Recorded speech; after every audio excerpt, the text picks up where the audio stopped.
Everybody, and welcome to the second episode of my poker vlog. I'm so excited to have everybody back, and I hope you guys enjoy the second chapter of our journey. Over the break, Jordan and I decided to head up to South Carolina to spend some time with our family, enjoy some eggnog wine, and spend some time with some of our furry friends. They're absolutely adorable. Next up on our travels, we headed to Asheville, North Carolina, got to see Jordan's grandparents, had an awesome home-cooked meal, and then got to check out a winery that was nearby. Jordan and I don't usually go to wineries, but we certainly enjoyed sitting out by the fire, having a glass of wine, and just chilling with our family. Fast forward a few weeks, and Jordan and I are off again on our trip to Las Vegas, Nevada to do some exploring and find an apartment. So today the wife and I are checking out Red Rock Canyon here in Las Vegas, or at least right outside of it. It is absolutely beautiful. I'll show you, you can, I was talking about the wife, but the canyon is gorgeous. Haven't really quite seen anything like this before. At least living in Florida, mountains are really not a thing, especially ones that are this color. We're both terribly out of shape, and it's showing. We're both huffing and puffing because... Worth it though. Yeah, no, it's super worth it. It's absolutely gorgeous out here. But check this out. It kind of just looks like heaven's light is shining down on the little canyon area. It's gorgeous. We got like a little bit of cloud coverage today, which just makes this just so beautiful.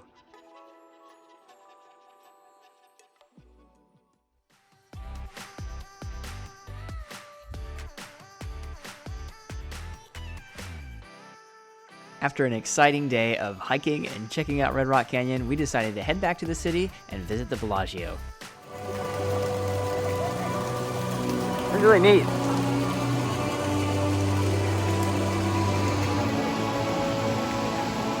Yeah, it's pretty impressive. I was expecting actual fish. Oh, koi? There's actual fish. Yeah, they were feeling koi. I really want to see this place when it's open. This place looks gorgeous. It's called Siddell's. Alright, this is like a mandatory when I get back to Vegas and we move here. We're definitely having drinks here. Wow, that ceiling is just, I'm like in awe. So I'll have you all know, the first session that I played in Vegas, I got absolutely crushed. I played for 4 hours at the Planet Hollywood Casino, and let me tell you, the games are a lot tougher at that room than they are at mine. Needless to say, my next session, I decided to switch things up and head over to the Aria. Sitting here on our way to the Aria. Did you say sitting here? Yeah. You're not sitting, babe, you're walking. That's correct. Walking on our way to the Aria.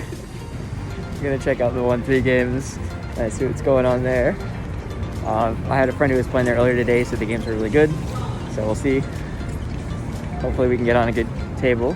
I know that didn't happen yesterday. I got kind of crushed at the Planet Hollywood table, so hopefully things change. All right, so I'm back at the house now and here to talk with you guys about the session that I had at the Aria. I went ahead and got 4 of the hands from the session that I thought were interesting. Before I get into the hands, I wanted to talk with you guys about my first impression when I got to the table because it was pretty interesting. I sat down and the guy on my immediate left, he gives me this huge smile and he's like, oh, hey, how's it going? You know, he's being all jovial. It turns out he'd been there for 35 hours straight, had just been drinking just about the entire time. Told me he hadn't eaten yet, hadn't slept since he had, I guess, started his session or whatever.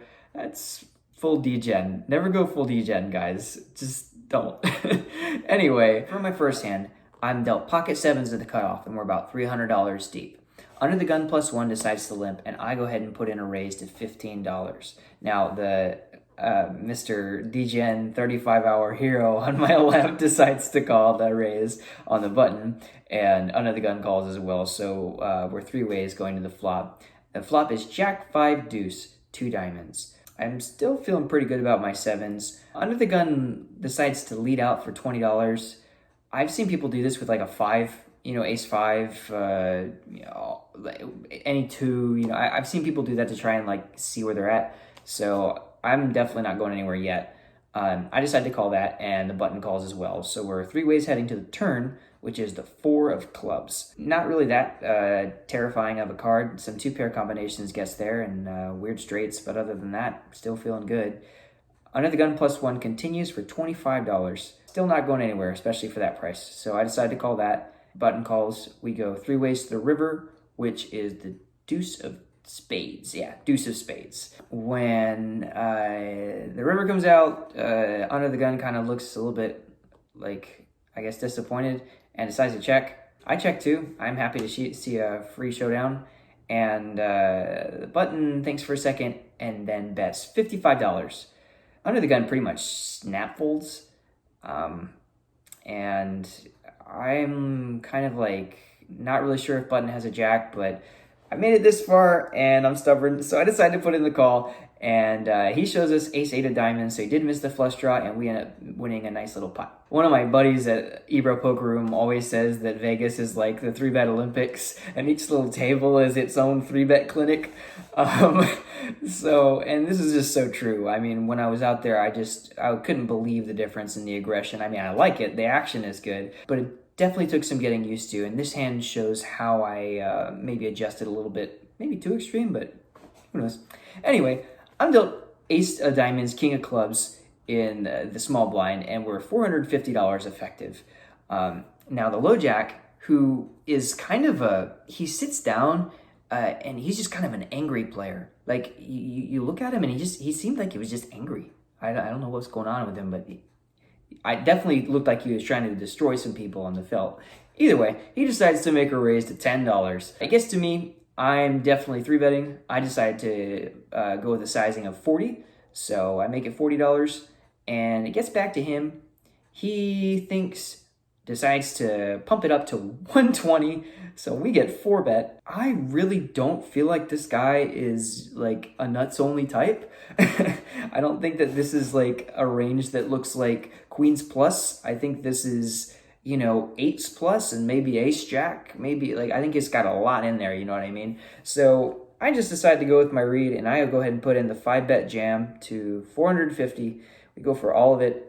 And he thinks for about a minute and a half. He does think for a while, and then ends up letting whatever he had go. So we win the $120 and our dignity. Don't forget that. All right, now this next hand has pretty much the same contestants, and it's just a wacky table. But I'm dealt pocket nines in the cutoff, and we're $500 effective. Under the gun limps, and I decide to raise to $15. I mean, I've been 5xing pretty much the whole night. I think that 5x works pretty well.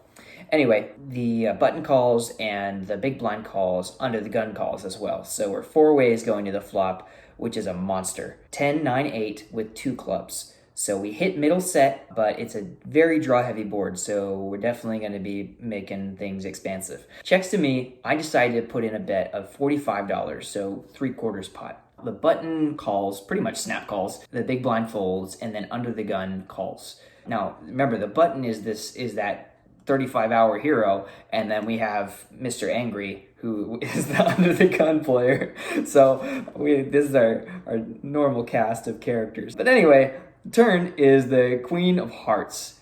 This is the worst card in the deck. Can we put it back, please? Give us a new turn card. Under the gun checks. I am not gonna be betting right now. I decide to check, and button checks too. So that's good, I guess. River card is the 8 of diamonds. Oh, praise. I've been saved.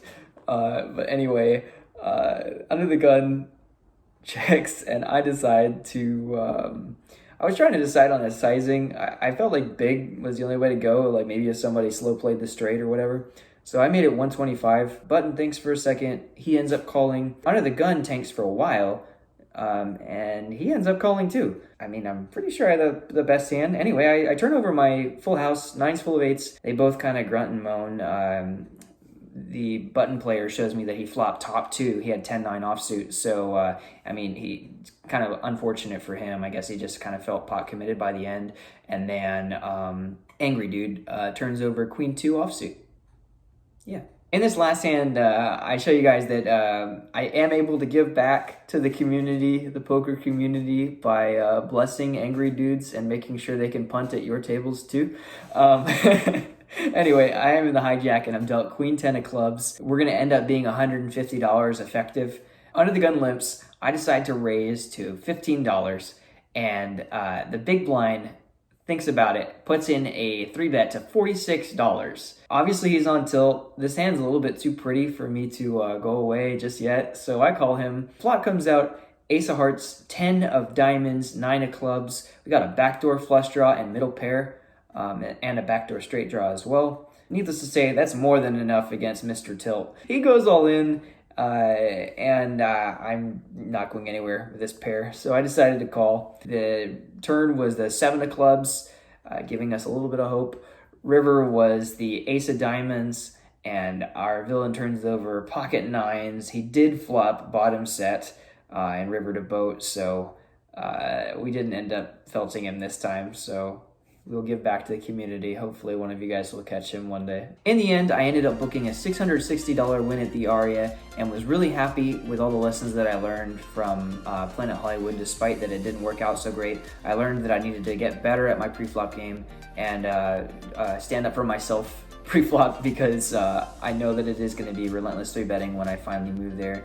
And I feel overall just more prepared. I'm excited about heading back and testing myself. So that pretty much sums it up. I hope you all enjoyed the second episode of my vlog. Jordan and I both had a terrific time in Vegas and can't wait to do some more exploring once we finally get out there. If you haven't already, please feel free to like and subscribe to the channel so you can keep up with my journey, as well as all of the exciting content that we'll have here on the Beasts of Poker channel.